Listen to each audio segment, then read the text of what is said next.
Well, hello, everyone. I want to thank you very much for tuning in to a special presentation on Measure 343112. That is our community services levy replacement for the city of Forest Grove.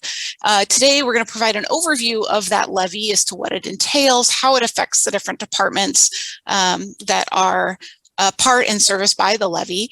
So I'm going to get started here by giving it over to City Manager Jesse Vanderzanden, who's going to introduce our speakers today. Thank you. Good day, everyone, and thank you for joining us. I'd like to just do a brief round of introductions before we get started. We have 4 directors with us here today. We have Chief of Police, Henry Reinman. Chief, can you say hi? We have Chief of Fire, Jim Gearing. Jim. And then we have Director of Parks and Recreation and Aquatics, Ann Lane. And we have the Director of our library, Colleen Winters. Good morning. So thanks everyone for joining us. I think we've got about 20 slides. The presentation will take approximately 15, maybe 20 minutes. And so to try and keep on time, we're gonna have Lauren click through the slides, and each of us will play a role in talking about each of the various departments. So as Lauren mentioned, the presentation today is on Measure 34-312. It will be on the ballot in early May. Next slide, please.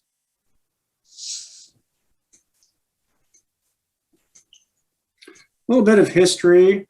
We've had a operational levy here in Forest Grove since 2002. It's passed 4 times, and it's been increased 2 of those times. One of the increases was for 35 cents. The other increase, I believe, was for 25 cents.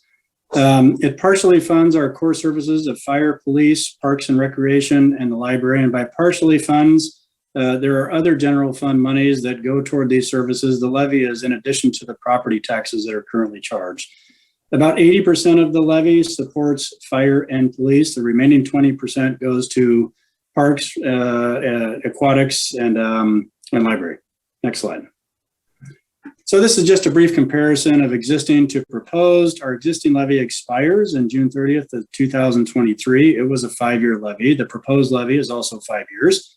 The rate currently is $1.60 per thousand of assessed value. The new proposed rate is $1.95 per assessed value. We'll talk about what that increase represents for a homeowner in just a moment.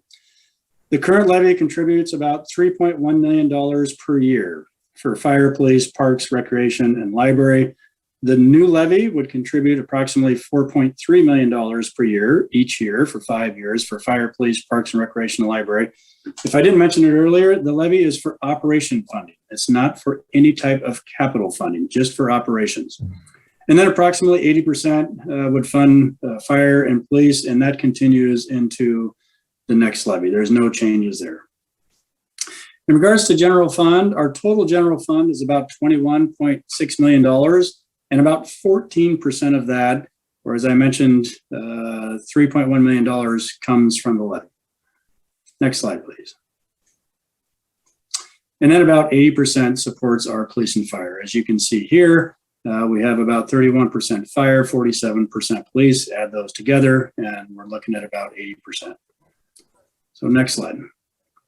So if the levy passes for the average assessed home, and this is for the assessed value, not for the market value. So the assessed value is the one that is assigned by the county on a per annum basis for your residents. You can find it on your tax forms. The total cost would be about $455 per year for the average assessed home in Forest Grove. That's an increase of about $82 per year from the existing levy.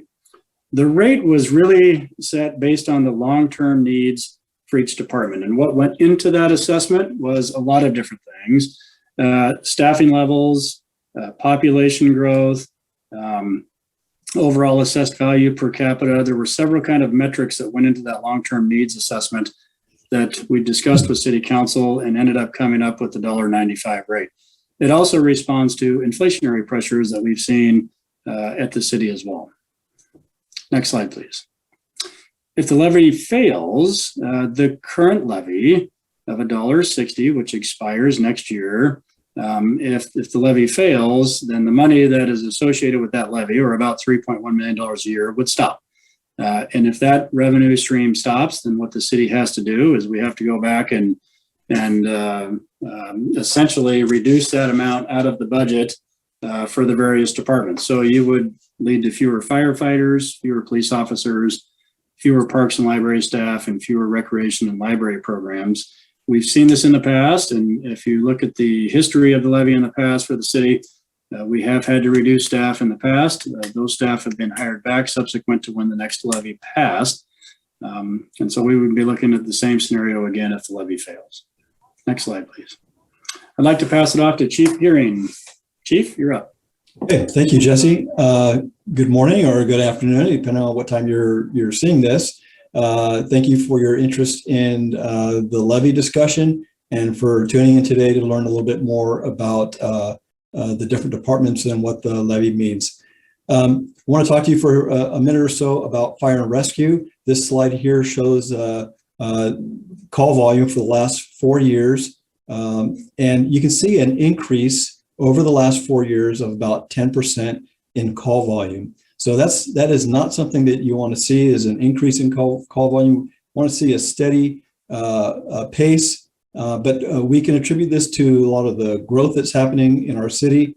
And once again, we see a 10% increase. And I can tell you that after 35 years in the fire service industry, that a 10% increase in call volume is pretty darn significant.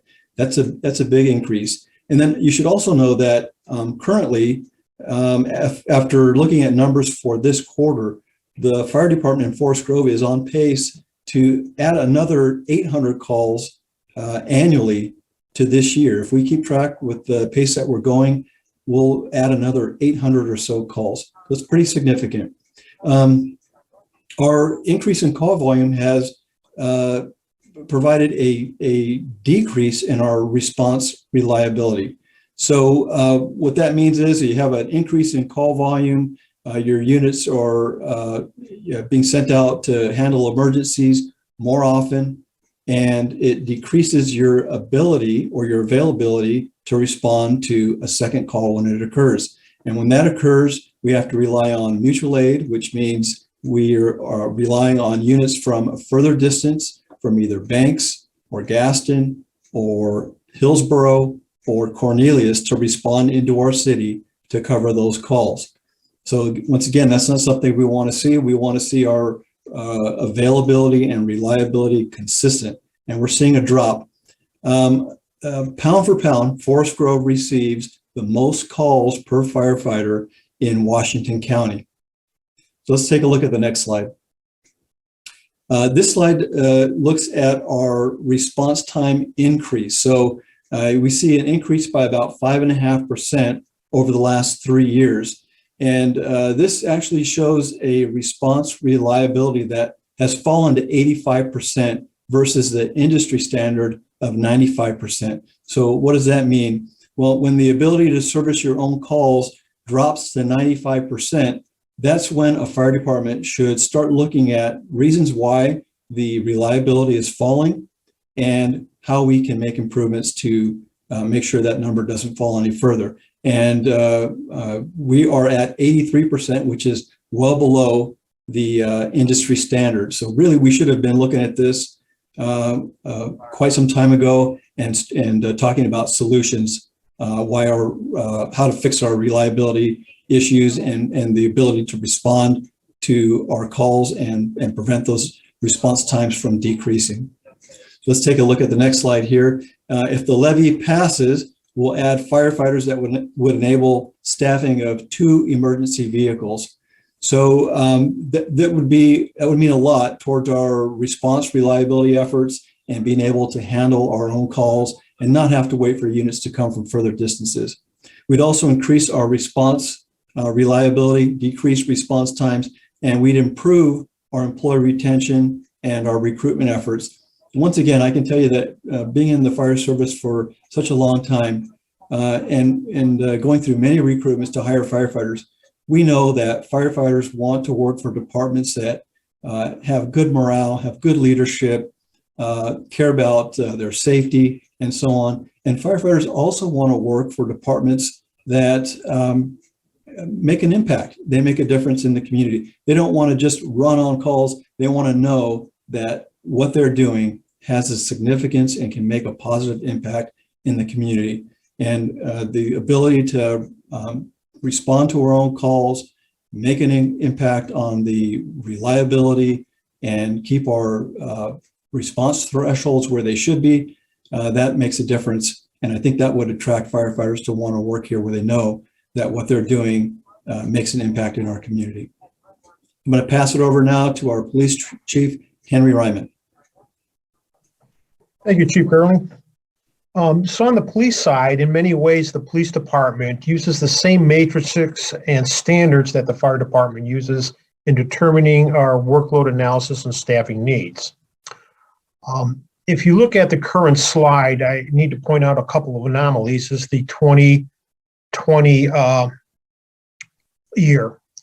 And we have to remember that 2020 was probably the highlight of the COVID pandemic that impacted the business that we do. But even though with the decrease in 2020, our total calls increased by 12% during this levy period. The interesting part is that our emergency calls increased 37% during this levy period.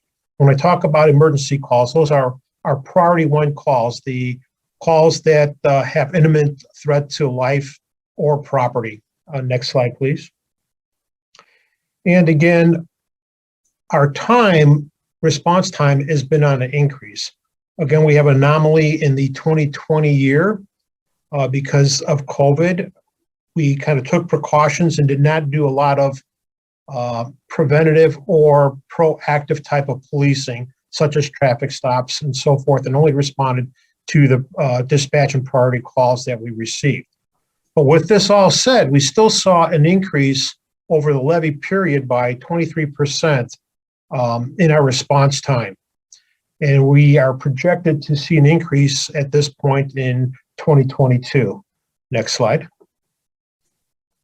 So if the levy passes, it means we get to add police officers to reduce our response times and to respond to increases in our call volumes to include emergency calls. This also gives us the ability to do some proactive type of policing by engaging in community policing activities and crime prevention activities. During the past year, we received several legislative bills that have increased the mandates in policing, such as de-escalation and mental health response training. So adding, again, staffing gives us the ability to do additional training in the areas that are new mandates. And as the fire side said, it also improves our recruitment and retention. We know that officers will stay at an agency that they know there is growth, stability, beyond, having good equipment and so forth, and that a community shows support to their public safety and first responders. Next slide. And with this, I'll turn it over to our Parks Director, Ann Lane. Thank you, Henry. Much like police and fire, we do look at metrics when we determine what our needs are as far as staffing. Our metrics are a little bit different. We look at park acreage and park amenities to determine our level of staffing need to maintain those spaces. And as we forecast ahead through the upcoming levy period, our park acreage is looking to increase from 158 acres up to 169 acres. And this is park space that we currently maintain and we're forecasting to be maintained in the upcoming levy period. And on that park acreage, there's also an increase in park amenities. Our staff maintains all of the playgrounds and trails and play structures, athletic fields, et cetera, that are in these parks. And we're looking to increase those park amenities from currently at 68 to over 83 amenities in this period coming up. Next slide, please. As we look back just a little bit to last summer, 2021, we had a terrific opportunity to partner with the Forest Grove School District. And we've been hearing a lot in the community about a need for youth recreation services. And with the opportunity that the school district presented us, we were able to partner with them and bring the Summer of Fun youth recreation to Forest Grove. We ran it as a pilot program to sort of test drive the idea of offering recreation services in Forest Grove, and it was a huge hit. We ran the program for 8 weeks in 4 different locations, and we tallied up a total of 5,547 attendees in those drop-in programs and scheduled and planned programs. Our scheduled programs totaled 65, but we ran drop-in services at each of the sites every weekday through that 8-week period. As we look ahead, if the levy passes, we are looking to add part-time staff to our parks maintenance division, and that will be to help maintain the park spaces and amenities that we see coming into our operation. And we also are looking to keep that recreation service idea going with the addition of a recreation coordinator. And that would allow the city to establish a more formal recreation program that provides recreation opportunities year-round to all ages in our community and abilities. And that will also offer us an opportunity to begin to establish a formal recreation division within the department. So for the library, over the last couple of years, we've had the opportunity to find alternative ways to providing traditional services. You may be familiar with our curbside service that we began a couple of years ago. We've also been doing a lot of live streaming. Technology has changed, and we now have our own YouTube channel and a podcast studio. This slide represents some of the good partnerships we developed over the last couple of years with our school district, with Pacific University. Five Oaks Museum has done a couple of programs here. Those partnerships have been a wonderful resource for us, and we will continue to enhance them every chance we get. Next slide. So one of the things that has evolved during the last couple of years has been the outreach that we've been doing. We partnered with the school district as well and with our parks department to provide programs in the parks this last summer. We're looking forward to doing that again this summer. And outreach has continued to be an important part of the service we provide by going out to the schools and the parks. And we've just started a new program to get books to daycare facilities. And again, we're looking to expand and improve on all of those outreach programs. And if the levy passes, we would that would enable us to add staff in order to do more programming in the community. Thank you. All right. Thank you to each of our department heads for providing that overview. And thank you to all of you for tuning in to learn more about this levy. We realize that this is just kind of a 30,000 foot flyover of the levy, but if you're looking for more information, please feel free to reach out to the city. Here we've got plenty of the contact information. One of the best places you can check out would be our website. We're going to be updating that with more information, more details, more price breakdowns, things like that. But as you can see, call us, visit us, write us, email us, or visit the website. Once again, thank you so much for tuning in. And with that, we're going to say goodbye for now.